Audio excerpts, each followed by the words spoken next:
Hello बच्चों, welcome to quest education.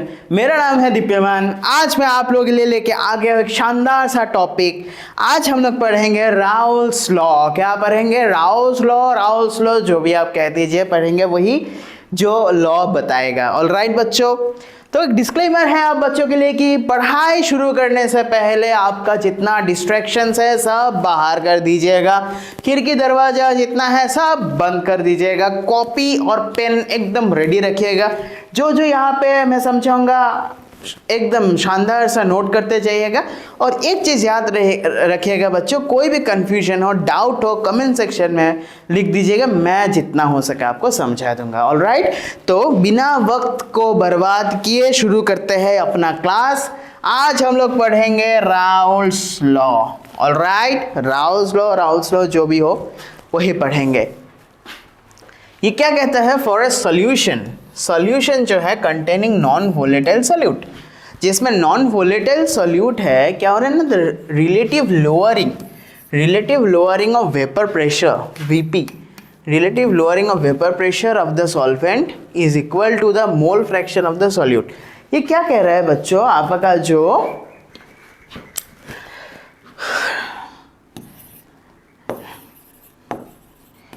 Relative lowering of vapour pressure जो है, ठीक है ना, of the solvent is equal to the mole fraction of solute.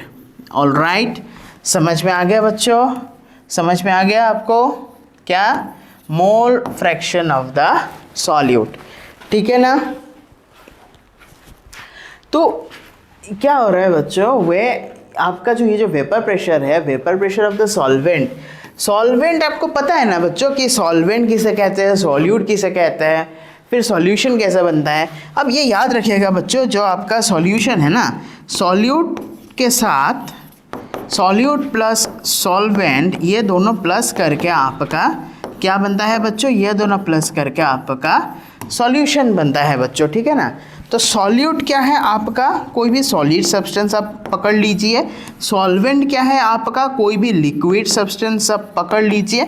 और सॉल्यूशन तो क्या है ना, इन दोनों को मिला के आपका जो फॉर्मेशन करेगा वही है आपका सॉल्यूशन। ऑलराइट बच्चों, तो देखते हैं कि when you dissolve something solute, मतलब हार्ड सब्सटेंस, मतलब solid substance in a liquid, जिसे हम लोग सॉल्वेंट कहते हैं, the vapour pressure of the solvent, vapour pressure of the solvent, ये जो सॉल्वेंट है इसका जो वेपर प्रेशर है वो क्या होता है? घट जाता है।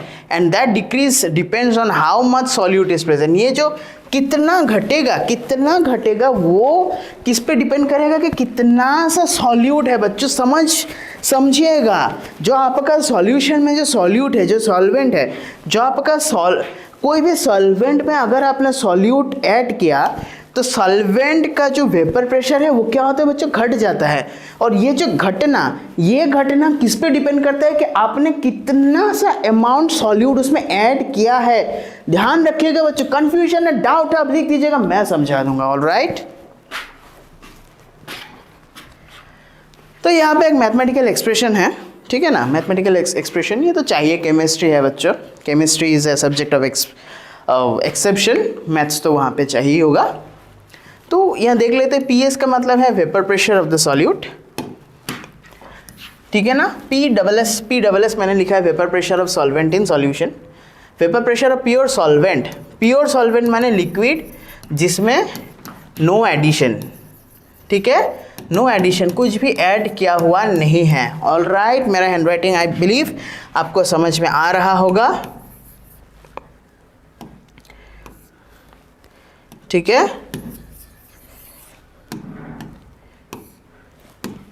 देखिए, x1 मतलब है मोल फ्रैक्शन ऑफ सॉल्वेंट मतलब लिक्विड जो है आपका, ठीक है। मोल फ्रैक्शन ऑफ सॉल्यूट मतलब substance added to solvent. Alright, तो ऐसा होगा तो ये हो जाता है, ये आपका रिलेशन है, यही आपका राउल्स लॉ से आता है बच्चों। ऑलराइट, समझ में आया? आपको समझ में आया बच्चों? यही जो रिलेशन है वही आपका राउल्स लॉ डिस्क्राइब करता है। ऑलराइट, तो ये भी एक है, इसको हम लोग ऐसे लिख सकते हैं by PS is equals to what? Now what is the meaning of X2? X2 का मतलब क्या था बच्चा? Relative lowering of vapour pressure. ये है आपका relative lowering of vapour pressure is equal to mole fraction of solute. X का मतलब क्या था बच्चों? हम लोग ने X2 क्या लिया था? हम लोग ने X2 लिया था मोल फ्रैक्शन ऑफ सॉल्यूट। ये जो है आपका X1 क्या था? मोल फ्रैक्शन ऑफ सॉल्वेंट। तो इस रिलेशन से आपको ये पता चलता है कि मोल फ्रैक्शन ऑफ ये आपका ये जो है ना, ये आपका क्या देता है? ये आपका सॉल्वेंट का रिलेशन देता है बच्चों। ये क्या है? ये आपका सॉल्वेंट का रिलेशन देता है बच्चों। और ये फॉर्मूला है, ये आपका किस चीज़ का रिलेशन देता है? ये आपका सॉल्यूट का रिलेशन देता है। ध्यान रखिएगा बच्चों, अच्छे से पढ़ाई कीजिएगा। ऑलराइट, नेक्स्ट देखते हैं, तो एप्लीकेशंस देख लेंगे थोड़ी देर, थोड़ा एप्लीकेशंस देख लेते हैं। मॉलिक्यूलर मास को डिटरमिन करने में ये मदद करता है। कोलाइगेटिव प्रॉपर्टीज़ जो है ना, जो कि लोअरिंग ऑफ वेपर प्रेशर है, एलिवेशन ऑफ बॉइलिंग पॉइंट, उन सब चीज़ को क्या कहता है? कोलाइगेटिव प्रॉपर्टीज़ कहता है। तो वो सबको ये एक्सप्लेन करता है। और ideal and non ideal solutions जो है उनको डिटरमाइन करने में और समझने में ये हेल्प करता है, जो राउल्स लॉ है। बच्चों ये एक प्रैक्टिस क्वेश्चन मैंने आप लोगों के लिए रखा था, ठीक है ना? आप ये प्रैक्टिस क्वेश्चन आप सॉल्व कीजिएगा, ठीक है बच्चों? इसमें आपका जो भी आपका फॉर्मूला जो है ना, सीधा आप डायरेक्ट फॉर्मूला पुट कीजिएगा बच्चों, फॉर्मूली पुट कीजिएगा, आपका आंसर निकल जाएगा। और ये जो क्वेश्चन का ये जो सवाल है, इसका आंसर मैं चाहता हूँ बच्चों आप प्लीज़ कमेंट सेक्शन में लिख के ज़रूर भेजिएगा, ठीक है? आई होप क्लास आपको बहुत अच्छा लगा होगा, बहुत अच्छे से समझ में आया होगा। तो बच्चों डाउट है, कन्फ्यूजन है, कमेंट सेक्शन में लिख दीजिएगा। मिलते हैं नेक्स्ट क्लास में। थैंक यू बच्चों।